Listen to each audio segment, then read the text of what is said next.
In the Mission Impossible films, Tom Cruise crashes motorbikes, hangs off planes, and does a lot of running. But my favourite of his stunts is this one, where he runs across a rooftop overlooking the London Church of Scientology, and in one unbroken take, leaps across the street to the opposite roof. That's my favourite stunt because of how it went wrong. Falling short was planned, but Cruise broke his ankle in the process. You see, falling is all about the risk that reality will crash through the artifice and up the stakes. That's why the biggest spectacle in Mission Impossible is not the car chases or the gunfights, but the wince of real pain that Tom Cruise makes as he limps off camera to finish the scene.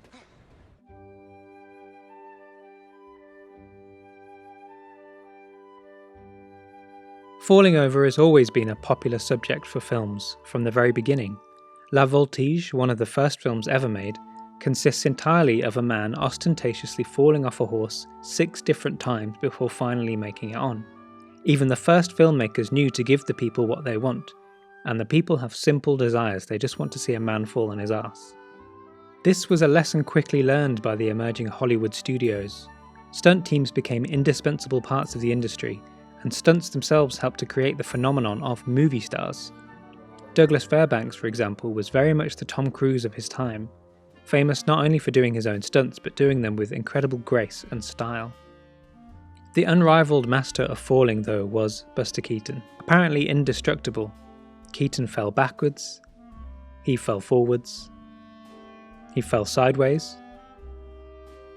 he fell long ways, he fell on his feet,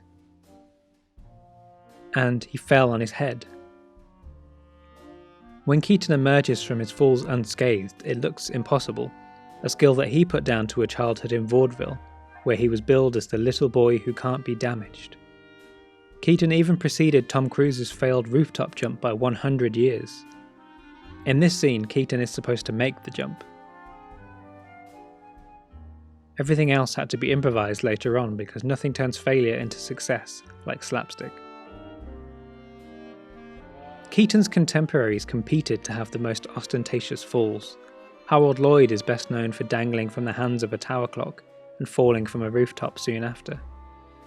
Charlie Chaplin adapted his drunken vaudeville act for 1 AM, where he manages to fall down the same flight of stairs 9 times in 7 minutes. Stuntmen came to Hollywood from any number of rough and ready professions. Westerns executed dynamic falls with rodeo riders like Yakima Canutt, seen here in Stagecoach, jumping onto galloping horses, then falling between them, and finally underneath the speeding coach. Burt Lancaster was a trapeze artist before he became a movie star, and while in that profession plummeting to the ground would have been a disaster, here in The Train, once again, cinema turns defeat into a triumph. Jean-Paul Belmondo was initially the face of the French New Wave, but himself he preferred action movies, so he made a name for himself as a stuntman with The Burglars, in this scene getting thrown from a truck straight into a quarry. We see the entire fall in only 3 shots, and it's very obviously real. In fact, it almost feels like something has gone horribly wrong, until Belmondo reaches the bottom of the hill, stands up, looks around, tidies his hair, and walks off. But before throwing yourself down a cliff face was a manly movie star rite of passage, Buster Keaton beat them to the punch on that one too.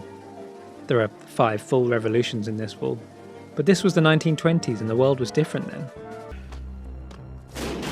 Hollywood action cinema of the 1980s is characterised by the long distances that people fell. Almost every action film from the decade contains someone falling from a rooftop, or a balcony, or a helicopter. Now this is surely a sign of the times. What better symbol of Reaganite excess than the skyscraper? And what is more appropriate than a plummet from the roof to illustrate that there is very little room at the top?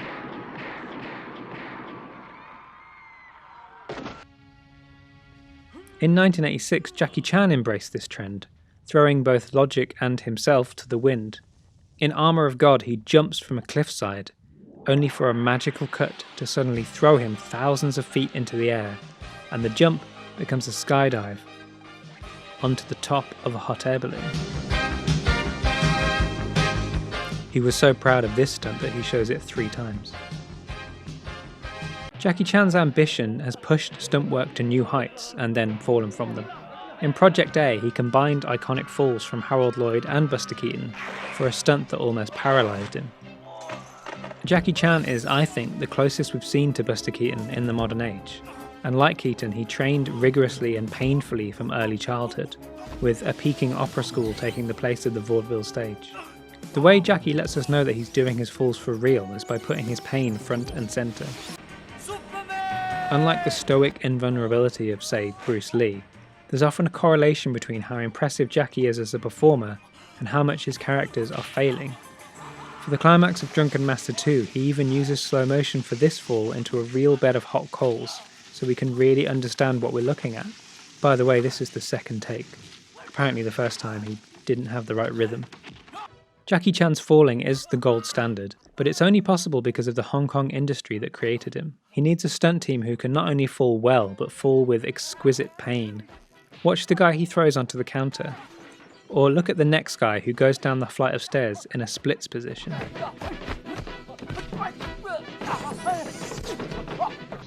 In Wheels on Meals, this smooth jump by Jackie is painfully missed by his co-star Yuan Biao. Frankly, there's no better argument for genre cinema than Hong Kong stunt work. Only a well-oiled and outrageously prolific industry could have Chow Yun-fat fall backwards onto a banister and then slide down it while shooting 24 shots from 2 pistols. Or have Jet Li fight on top of a tower of tables as it is collapsing.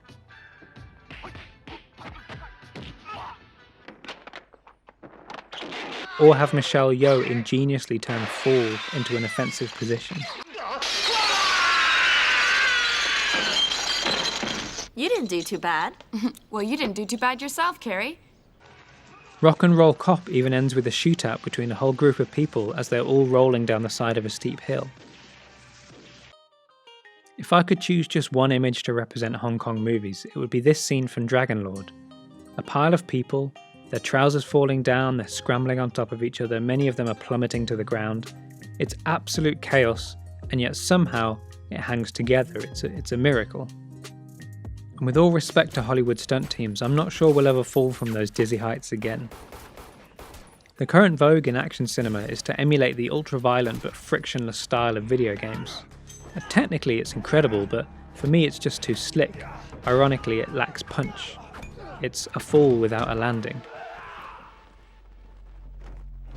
Because a good fall can't be reduced to technical achievement alone. The most technically impressive fall in my lifetime probably happened in 2012, when the Austrian daredevil and fascist Felix Baumgartner jumped from 24 miles above the earth. He fell so fast that he broke the sound barrier. But if we're being honest, was it really any more magical than this scene from Jackass 3?